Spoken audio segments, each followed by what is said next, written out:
Kuna watu wanajaribu kuichukulia hili tukio kama tukio la nisemeje, wanajaribu kulifanya la kiroho, kiroho zaidi na kudifendi na kutetea hoja kwamba ilikuwa ni kwa ajili ya fundisho, ili lile fundisho watu wasije wakamchezea nabii hapo baadaye. Hiyo ni kujaribu kuspiritualize, lakini ukilitazama kwa jicho zuri kabisa, uliache kama lilivyo, hakuna spirituality hapo. Kuna misuse of energy, ni matumizi mabaya ya nguvu.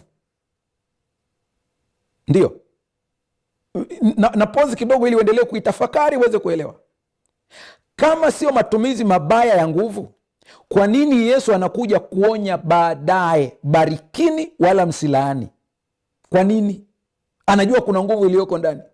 Nenda ukaangalia wakati wanafunzi wa Yesu wanapopita Samaria na Wasamaria wakagoma kumpokea Yesu. Wanafunzi wa Yesu wakapendekeza, akamwambia Yesu, tuite moto kutoka mbinguni wachome hao watu. Yesu alikataa, akamwambia hamjui roho mlionayo nyie. Lile neno lina double meaning, lina maana mbili. Cha kwanza ni kwamba nguvu iliyoko ndani yenu nitakachokitamka kitakuwa. Lakini maana nyingine ni kwamba roho ambayo unaitumia wewe kutamka hivyo hayo maneno sio roho ya huruma. Ndiweza unaambia mwana wa Adamu amekuja kuokoa. Mimi sikuja kumaliza wala sikuja kuangamiza. Nataka uendelee uweze kuona misuse of power ambayo watu wanajaribu kuispiritualize na kuichukulia kama vile ni kitu cha kiroho, lakini ni kwamba hata kama uwe mtumishi wa Mungu, kuna wakati unaweza ukatumia vibaya nguvu uliopewa na Mungu, na hicho kitu tusikihalalishe.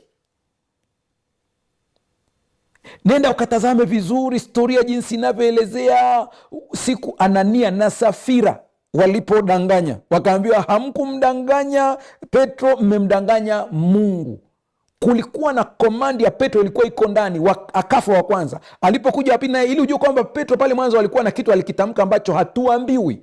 Anaongelea tena, nawambia miguu, tazama miguu iliyokuwa imemchukua fulani inakuja na watakuchukua na wewe. Jamaa anaanguka anakufa.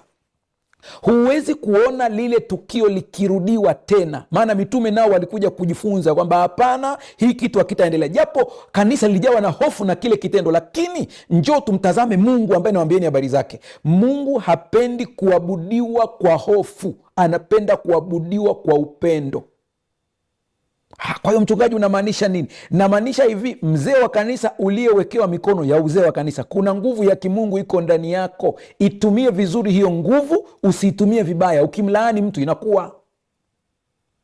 Mama ambaye umezaa mtoto, kuna nguvu ya umama iko ndani yako, kuna nguvu ya ubaba iko ndani yako. Utakapoitumia vibaya against, kinyume na mtoto wako, anapata madhara. Ndiyo. Sikia,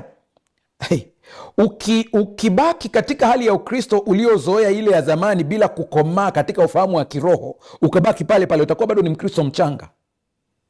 Lakini hivi tunavyojifunza kila kukicha, unaendelea kuelewa kwamba kumbe kuna vitu nimemisiuzi mwenyewe, lakini na mlaumu Mungu,